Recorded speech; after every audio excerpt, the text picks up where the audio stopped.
Hola de nuevo. Vamos a hablar de nuevo de programación. ¿Te acuerdas lo que te dije que era programar?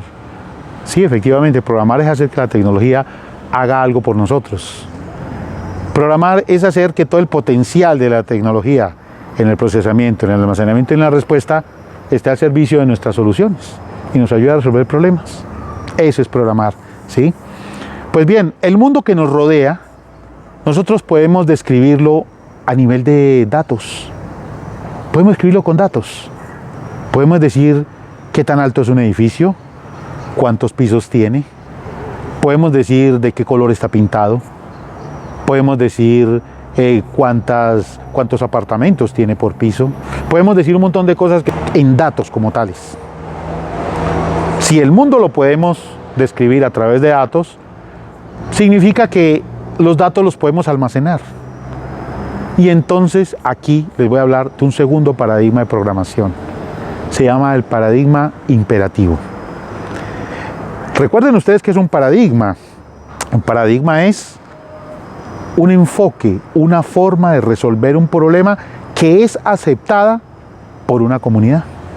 En este caso, la comunidad de los programadores, por supuesto. El paradigma imperativo posiblemente fue el paradigma que reinó durante mucho tiempo en el mundo de la programación.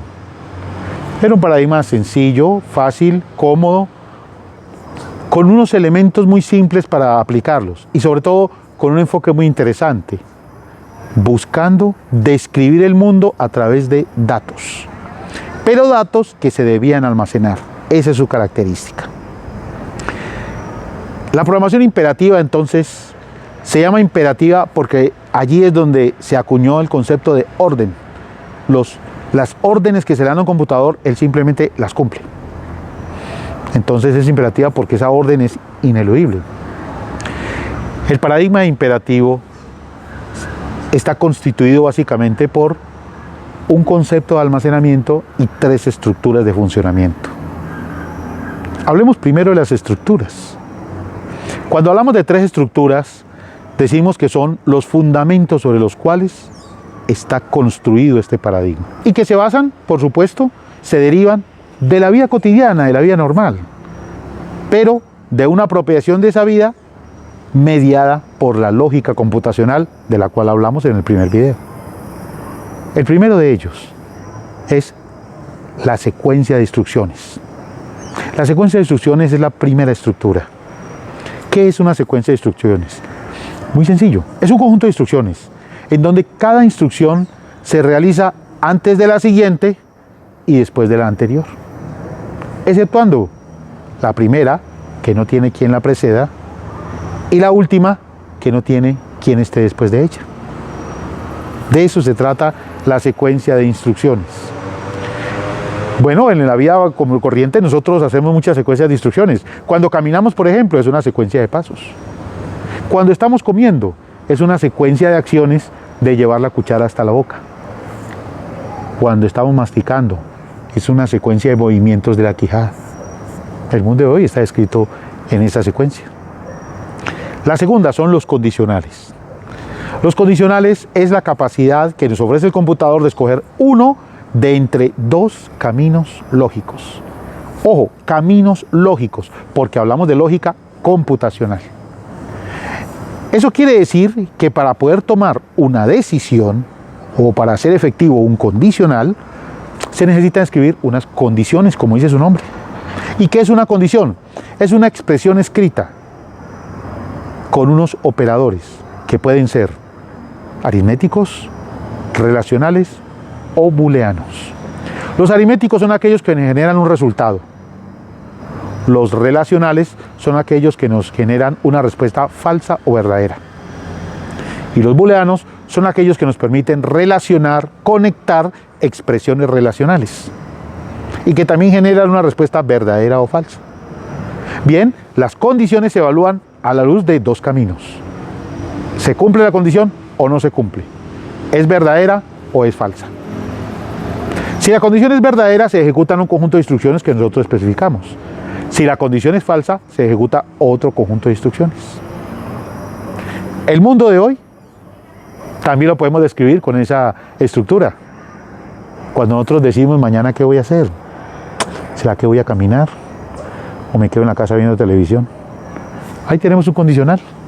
Ahí tenemos la condición y ahí tenemos las dos acciones. El tercer elemento, la tercera estructura son los ciclos.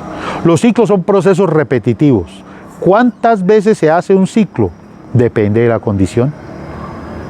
Por ejemplo, ¿cuántas veces se lleva uno la cuchara con sopa a la boca mientras está almorzando? Pues tantas veces mientras haya sopa en el plato. Cuando se acabó la sopa, ya uno deja de hacerlo. Ahí está la condición y ahí está la acción. Efectivamente, la tercera estructura permite que nosotros repliquemos procesos repetitivos, también conocidos como iterativos, y depende de una condición. Solo que esa condición también se escribe en términos de los operadores, para evaluarse si es verdadera o es falsa. La condición entonces determina cuántas veces se repite el ciclo. Entonces, el paradigma imperativo tiene tres estructuras: la secuencia de instrucciones, los condicionales y los ciclos. Muy bien. Con esos elementos ya podemos nosotros tener en cuenta que los ciclos serán de tres formas. Podemos tener los ciclos que se derivan de la estructura, los llamados ciclos estructurados, que son los que se escriben bajo ciertos parámetros de los lenguajes de programación. Podemos tener ciclos libres, que son los que se estructuran de una manera prácticamente sin reglas. Y podemos tener ciclos recursivos, más propios del paradigma funcional. En esas condiciones yo le puedo decir ahora sí que es programar, desde la perspectiva de la programación imperativa. Programar es simplemente resolver un problema a través del computador utilizando esas tres estructuras. Eso es programar desde la perspectiva de la programación imperativa. Pero la programación imperativa tiene un segundo recurso bastante fuerte, bastante sólido, que es el concepto de variable. ¿Qué es una variable? Una variable es como una cajita en donde cabe solamente un dato. Usted puede guardar ahí un dato. Y si usted va a guardar otro dato, entonces necesita sacar este y guardar este dato. O de manera automática, cuando entra un nuevo dato, el anterior se borra. Eso es una variable. ¿Y en dónde están las variables? En la memoria del computador. Allí están las variables. Allí sucede ese almacenamiento de datos. Y desde la perspectiva del paradigma imperativo, teniendo en cuenta el concepto de variables, le voy a decir ahorita qué es programar. Programar es sencillamente tener un conjunto de instrucciones que mueven datos entre variables y que al final entregan unos resultados almacenados también en variables. Eso es programar. Allí en ese sentido, entonces, podemos decir que la solución de los problemas en la programación imperativa se resuelve con una estrategia que se conoce como la estrategia top-down, y es que va desde arriba hacia abajo. Recuerda que en la programación funcional la estrategia es divide and conquer, divide y vencerás. Aquí la estrategia es top-down, de arriba hacia abajo. Desde esa perspectiva, entonces, nosotros vamos a contar con unas herramientas en la programación imperativa que son muy sencillas. Una metodología para resolver problemas, pueden ser varias, pero existirá una metodología para resolver un problema computacional. Segundo, el concepto de lo que es una estructura. Una estructura. Y dentro de eso tenemos las tres estructuras: secuencias, condicionales y ciclos.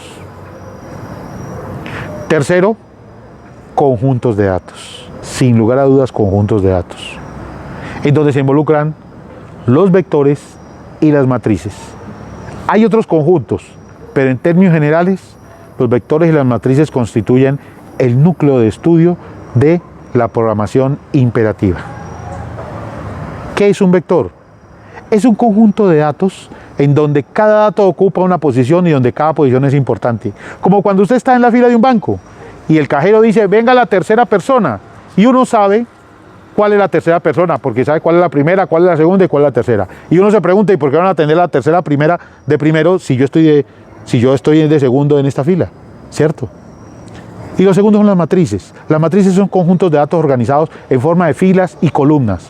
Como cuando los jóvenes de un curso de programación, de un curso universitario o de un colegio, están organizados en forma de filas y columnas. Exactamente. Como cuando se tiene un panal de 30 huevos. Ustedes han visto que tiene 6 huevitos por un lado y 5 por otro. Y da 6 por 5 nos da 30. Eso nos va a permitir manejar muchísimos elementos desde lo fundamental. Ahora bien, estos elementos llevados a la práctica nos van a permitir construir otros conceptos que no son básicos sino avanzados y que nos permitirán interpretar el mundo desde la perspectiva de la programación imperativa.